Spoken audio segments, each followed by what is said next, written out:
Reminder up front, this is all from our personal perspective. We're just saying what we see, what we notice through the lens of ourselves and our experiences. We encourage everyone else to get their voice out there, think about these issues, and form your own opinion. Don't just adopt ours. We don't represent any group or congregation. We're just ourselves.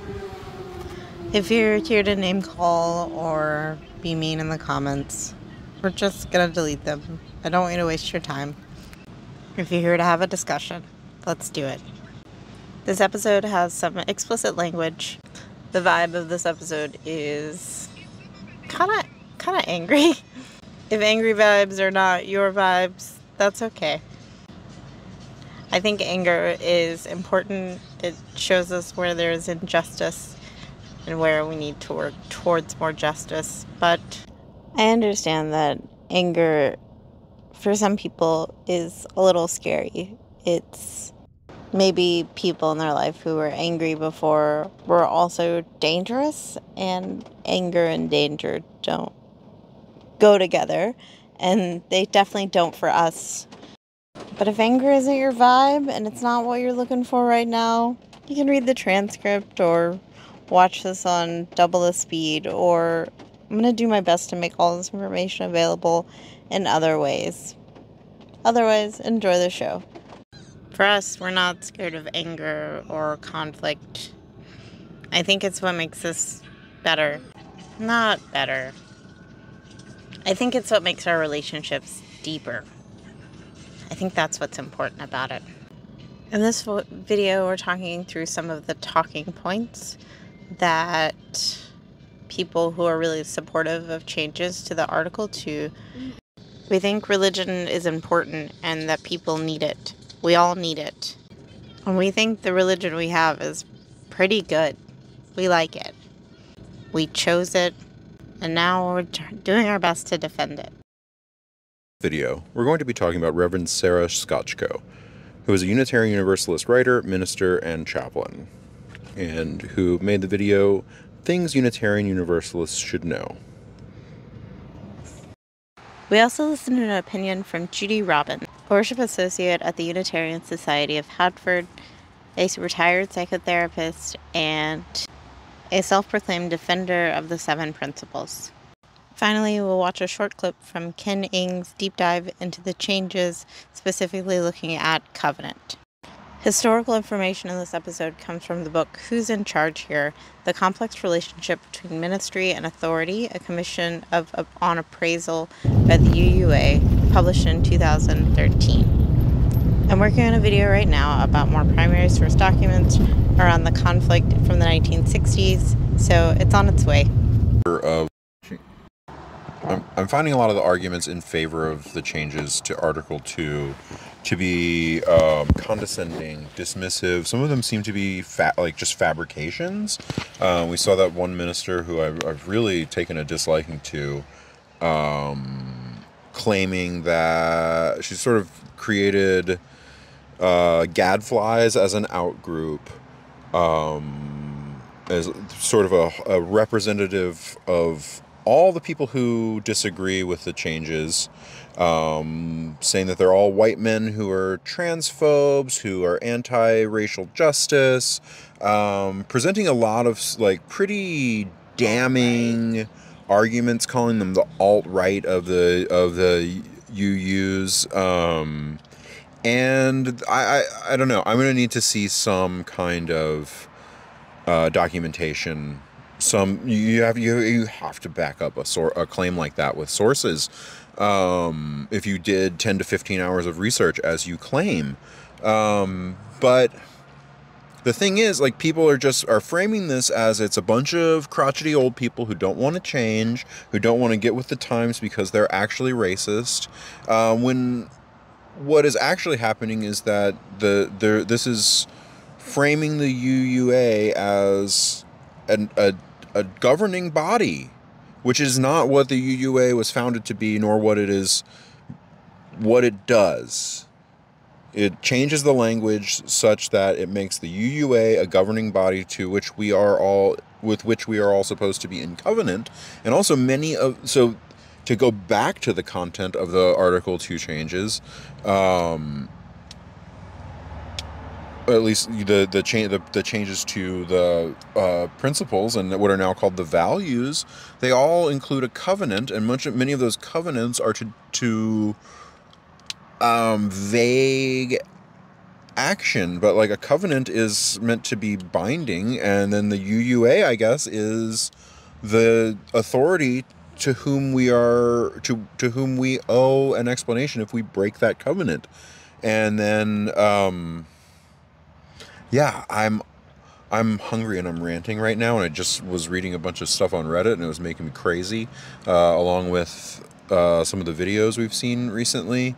And I know that's sort of the point, is to disrupt argument, to shut down any sort of thought about this, because if people think about it, then they see all of the very obvious and glaring flaws.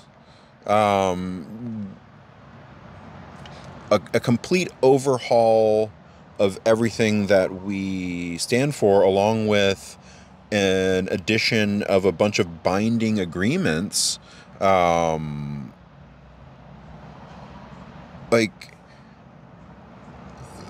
that's not just like That's not nothing. That's not nothing. It's very significant. A binding agreement. If you're like completely changing the religion, and then if the UUA is in charge, do they get to then say who can and can't call themselves UUs? If we don't adopt those changes, are we then all excommunicated? I think also there's this rainbows on rainbows on rainbows right now. Acknowledged. Whoa. Is he family behind it? Acknowledged. This is beautiful. Pissed off. This lady's doing like propaganda and lying like in our face, and then I get on Reddit and I see people repeating what she's saying, and I'm like, you didn't have that thought on your own. Yeah. And there's no sources to back this stuff up. We've been digging into this, and we're not seeing any of this supposed transphobia, or white supremacy. With this, the gadflies are effectively the alt-right wing of Unitarian Universalism. Did you just say the alt-right Unitarian Universalist? This makes my brain hurt. For gadflies being somehow the alt-right of because the UUs are a bunch of alt-right people. That's like the mental gymnastics required here are you're gonna be sore tomorrow. Pretty impressive. Yeah, I hope that you do this regularly, because those aren't the sort of moves you can just bust out once in a while. You will pull a muscle. Yeah. Sorry if that's really funny. But I actually do think there are two sides here. On the one side, we have a majority of Unitarian Universalists who are in favor of progress, justice, liberation, and equity. And on the other side, we have the gadflies. For whatever reason, they're not willing to come along with where the rest of us are headed, which would be okay, except that now this tiny percentage of UUs is fighting with everyone else. From out here in the Pacific, it looks a lot like white missionaries from Boston telling us what's what. They did that. They already did that during here. The progressive era. No, but the progressive era, it came after a pandemic, at the flu pandemic. And then people got really into eugenics, and they like also the progressive like built parks and schools and stuff and like public health, and that's nice. And then also kind of got into eugenics, and then there was a couple of kerfuffles, and then probably nothing happened after that, and then the Cold War, and then now we're here. So I feel like if we could just remember literally any of that middle part, that's going to help us in the future. Yeah. Capitalists are using race and other demographic divisions to keep us all separate and steal everything from us and put plastic in our lungs and in our balls. Like, this isn't a conspiracy. This is just what is happening. This is like, it is the playbook. They've been doing it for a really long time. Learn the history of sugar plantations in Hawaii or any plantations in the South. Like, just learn the real history of these things and look at it and look at what is happening, because it again and again it is landowners and business owners exploiting the rest of us. Yes. And pitting us against each other. Yes. Along fake lines. Yes. If this is your first time to one of these, welcome. But you have to shut up for a little while, okay? Yeah. If this is your first Fight Club, you have to fight. It's not true. No, I know. It's not a Fight Club. I'm all worked up. Let's get you some food. Yeah, I'm very hungry. Thanks for ranting, babe. And we UUs are dedicated to freedom for all people. Both Unitarians and Universalists have lifelong histories of social action. A quick look at any church newsletter will show the many ways that we get involved in creating justice and the many causes we support. The revision narrows our focus to one single cause, and I'm air quoting, dismantling racism. As important as freedom and justice for all are, we are first and foremost a religion. Meaning again or back, legio, like our word ligature, meaning to bind. We come together as free thinkers with all sorts of ideas about what is sacred to each of us. And our religion binds us together in community. In the revision, there is not one mention of UU as a religion. And on the other side, we have the gadflies. For whatever reason, they're not willing to come along with where the rest of us are headed, which would be okay, except that now this tiny percentage of UUs is fighting with everyone else. Yeah. This woman is she's on here, she's just lying. Yeah. She's lying. This is not true, a lot of the stuff she's saying. She's misrepresenting the gadflies. Lumping us all together, also us, like, she's just, like, divided into two groups. And yeah, I guess whoa. I'm a gadfly because I disagree with the proposed changes to Article 2, and I think that she is being disingenuous. Mm-hmm. This is Ken Ng's presentation on Article 2. He said, we need to explore over the next months how we might change the conversation from membership to mutual covenant. Let's imagine, rather than signing the book, people entered and were welcomed into covenant that could be renewed periodically. Imagine if congregations entered and were welcomed into covenant with the larger association that would be renewed periodically. For the report. The report says, well, what if we thought about the purpose of the association differently? What if congregations are not important because they are contained entities, but because they are one of many ways of manifesting and incarnating a Unitarian Universalist mission in the world? What if they don't need representation so much as they already represent various expressions of mission?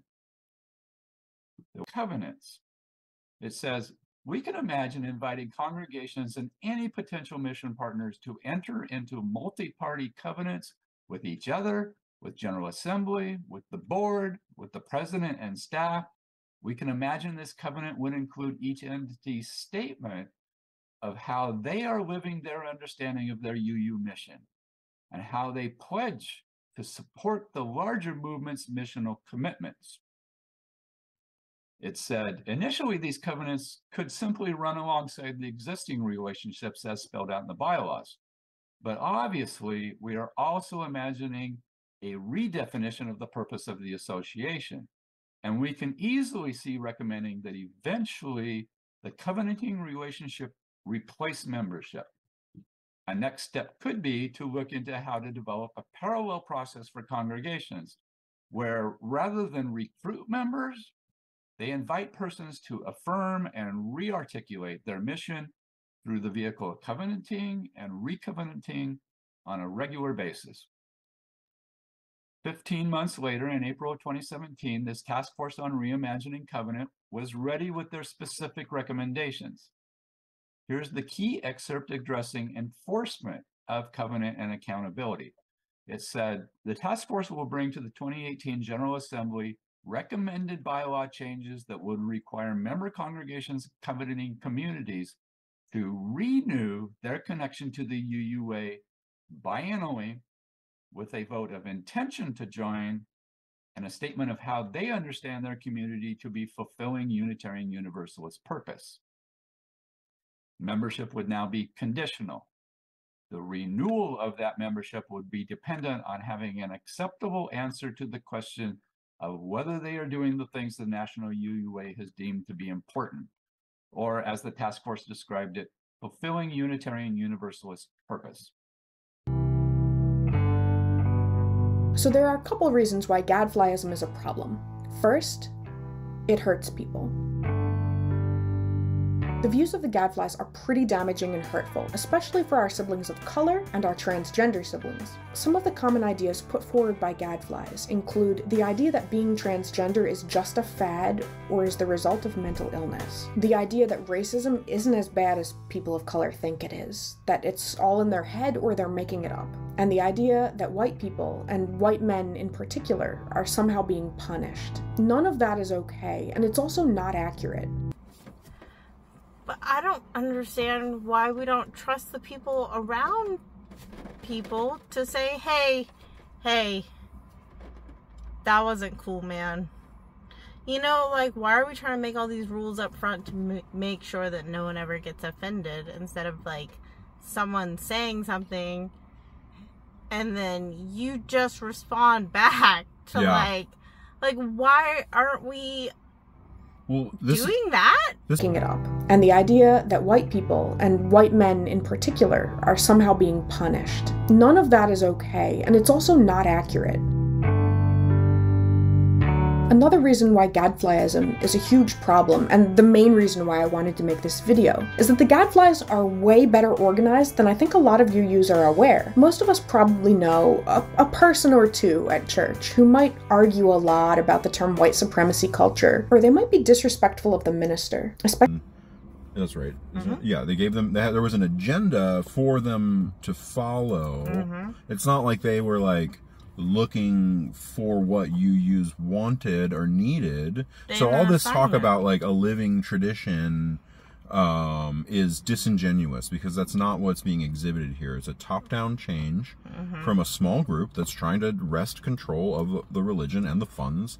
Like, I know it sounds like a conspiracy theory, but it's just a normal thing. They do say the word money a lot. They also talk about the covenant to freely share resources, and you know, like, and they were specifically asked to take out the part about repair and restitution, or like reparations and repair. They were like asked, like, hey, can you take that out? Like, that's too messy. Like, several groups asked them to take that out, and they said no. And I'm like, then it must be part of the essential part that you're trying to change. Right. And that, like, there was something in, was it 1963? The whole story is in this book. The black, what does the L stand for in blue? No. The Black Action Committee and the Black and White Action Committee were part of the UA. The Black Action Committee was pledged $1 million. And it was like a couple days after Martin Luther King Jr. was shot. I said, yes, please, here's $1 million. But that was like 40% of the budget. So it like, Yeah, never because it got was the 60s fully and $1 million distributed. is really a lot of money. But that harm, or that, like, that payment that's still owed to that group has been mentioned in recent years a lot. And I'm like, that's the reparations that you're talking about. That's the money that you're asking to be shared. And I'm like, could you just be more straightforward about it? Like, if you're mad that money was promised and was never given a long time ago, I'm not saying you don't have a right to be mad. Like, feel however you want to feel and do whatever you want to do, but it seems like what you're doing is sneaky, and I don't like it. Yeah. Well, also, it's just like completely changing the nature and structure and ideals of our religion. As if it's just something that doesn't matter. And just must be done in order to be the most just and equitable. And like, those are actually not clearly defined terms. Those are not things that everyone agrees upon. But the ambiguity is the leverage to get the money from the 60s. That's, yeah. Another reason why gadflyism is a huge problem, and the main reason why I wanted to make this video, is that the gadflies are way better organized than I think a lot of UUs are aware. Most of us probably know a person or two at church who might argue a lot about the term white supremacy culture, or they might be disrespectful of the minister, especially if the minister is a woman or a person of color. They might... It's gotta be. It seems like it really does point in that direction a lot. The gadflies never admit to that first part about opposing social justice. Rather, in every argument, they redefine the issue as being about freedom, free speech, or democracy. And the democracy thing is weird because a democratic majority of UUs are in favor of justice and equity. So it's kind of a double-speak thing. It's a way of staying in control of the narrative and shifting the focus away from their hateful beliefs onto something else. We've gone through a bunch of monthly themes that are based around these new values, but it was never explicitly really talked about as that these would be the replacement for the 7 principles. And like, for those of you saying that no one is taking the 7 principles away from you, well, they're taking them out of the bylaws. So I don't know what you think where you think they're going. Like, yeah, we can still have it on the wall, but it's not a part of the bylaws of the organization. Like, that now the UUA is in charge of, if all of this passes, which, sad to say, it probably will. It's been framed as the just and right thing to do by a bunch of people who claim to do anti-racism work. So manipulative. Telling us lies. Who are you? Telling us lies. Unless you can substantiate those claims that all of these gadflies, as you call them, are somehow transphobic, mean old white men who... Gonna take your land. They're gonna... Yeah. They're gonna take your land. And the way... Look, if we covenant... What is it? Is generosity the G? Is that what it is? Yeah. If we covenant to freely share all of our resources, how do we know the UUA isn't going to take our land? Like, our church owns the building that we're in. Yeah. Is that now something that will then get finagled into belonging to the UUA? Like, some of this stuff sounds outlandish, but like, look at what hedge funds are doing all around you. This isn't crazy. Like, look at like every other religion. The Mormon church works like this. The evangelical, they like consolidate and plunder. And in this case, they're using vulnerable populations as a decoy and as a shield, as a way to say, like, we're actually fighting for these people. What are you talking about? When what you're doing is consolidating power. Consolidating power is not something people generally do In the spirit of generosity. In the spirit of generosity. No. Like, capitalists built our church. Like, we know what their plan. They wrote it down. They wrote down exactly what they did and how they consolidated and how they plundered and who they hurt in the process. Right. And I read it, and I'm watching people do it again. Yeah. So, like, land acknowledgement, the capitalists who built the building and put the land, that owned the land at some point, like, they did stuff, and it's worth our while to, like, learn from it and fight back in the way that we know that people in that time also fought back and were successful. Like, we need unity in this time, and we need to, like, look at who's in charge and who is trying to take power and be real skeptical of that, just like we would if someone came in and took over our workplace. Just like a lot of you guys are skeptical of Walmart or whatever. Like, it's not different. This is not different. Yeah. Sum all of that up. The Gadflies are trying to stop the social justice work of our denomination because they want to be able to do and say things that are racist or transphobic or ableist without any consequences. What are your thoughts? We encourage everyone to make videos and share their opinions. Thanks for watching. Musings? I'm not musing, I'm ranting. These birds, these mina birds are trying to build a nest, and they're doing a terrible job at it. They're making a huge mess for weeks now. Somebody's got to clean this up. That's me. I'm the one who's got to clean that up. So what looks like a nest, at the very top, at the very, very top corner is where there actually is a nest. You can kind of see that they've finally got some stuff going up there. Yeah. This next one down here, that looks like a big, messy nest, yeah, that's just spillover. The rest of which is ending up here. I see. Hard to clean up because they're really good at picking sticks that stick to each other. You know, to make a nest. So they're good at that part, but they are terrible at nest building. Really becoming a nuisance. Mina birds. It's just these two over here. Unless they flew away because they heard me talking about them. Yeah, I don't see them, but they were just right here. Bad neighbors.